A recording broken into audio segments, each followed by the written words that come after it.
शीला एक नई नवेली दुल्हन होती है। एक दिन शीला की सास दुर्गा कुछ पैसे अलमारी में रख रही होती है। उसकी सास कहती है, ये पैसे मैं यहाँ संभाल के रख देती हूँ।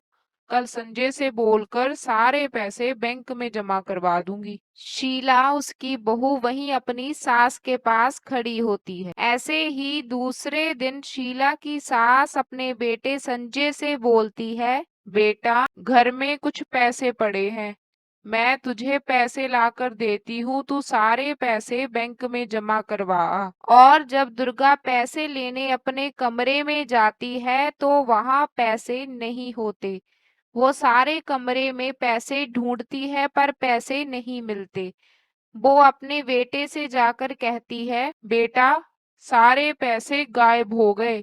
मैंने अपनी अलमारी में संभाल के रखे थे पर पैसे कहीं पर नहीं मिले। तभी शीला की ननंद मंजू वहां पर आती है और पूछती है, क्या हुआ?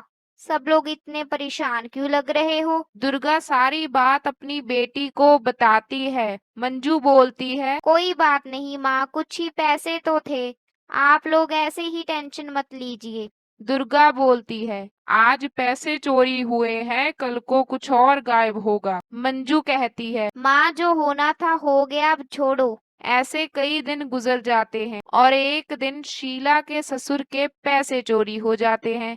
वो सबसे पूछते हैं। क्या तुम लोगों ने मेरे पैसे देखे हैं क्या?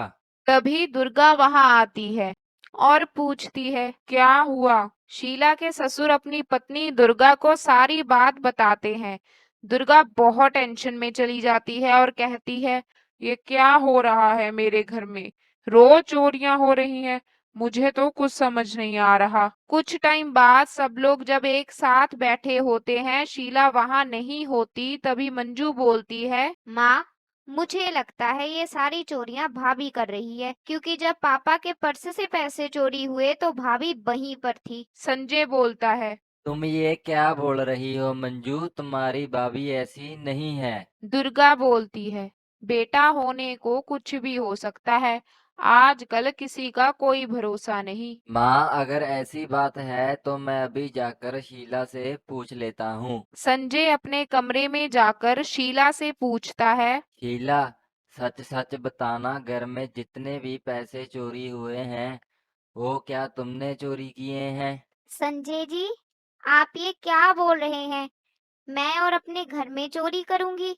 मैं पागल हूँ क्या? शीला, क्या तुम सच बोल रही हो ना? हाँ संजय जी, मैं बिल्कुल सच कह रही हूँ। चलो ठीक है, अब तुम मेरे लिए चाय बना कर लेकर आओ थोड़ी। उसके बाद शीला की सास दुर्गा अपने कमरे में बैठी सोचती है कि अब तो कुछ करना ही होगा, मुझे इस चोर को पकड़ना ही होगा। दुर्गा कुछ पैसे ले जाकर अपनी बहू को देती है और कहती है, बेटा ये पैसे तू संभाल के अपने पास रख, मैं शाम को आकर तुझसे ले लूंगी। शीला पैसे अपनी अलमारी में रखकर अपने कामों में लग जाती है। कुछ टाइम बाद शीला की सास शीला के कमरे में चोरी से देख रही होती है तो मंजू उसकी बेटी पैसे चोरी कर रही होती है। दुर्गा अपनी बेटी के पास जाती है और बोलती है, तो तू थी वो चोर, तुझे शर्म नहीं आती? सारे घर वाले वहीं आ जाते हैं। संजय बोलता है। मंजू, तुम्हें शर्म नहीं आती? चोरी तुम खुद कर रही थी और नाम तुम अपनी भाभी का लगा रही थी। भैया मुझे माफ कर दीजिए। अरे माफी छोड़, तू ये बता पैसे का करती क्या थी? वो माँ, मैं अपनी सहेलियों के साथ पार्टी पर जाती थी। अरे ये देख लो, चोरी करके पैसे मैडम पार्टी करती थी। चलो छोड़िए माँ जी, मंजू ने माफी तो मांग ली, उसे माफ कर दीजिए अब। देख, अरे देख, तेरी भाभी तुझे माफ करने के लिए कह रही है जिस पर तू इल्जाम लगा रही थी। सॉरी भाभी, आप भी मुझे माफ कर दीजिए। मैं आगे से कभी ऐसा नहीं करूँगी, कभी कोई चोरी नहीं करूँगी। अगर आपको हमारी ये कहानी अच्छी लगी तो चैनल को सब्सक्राइब जरूर कर लेना।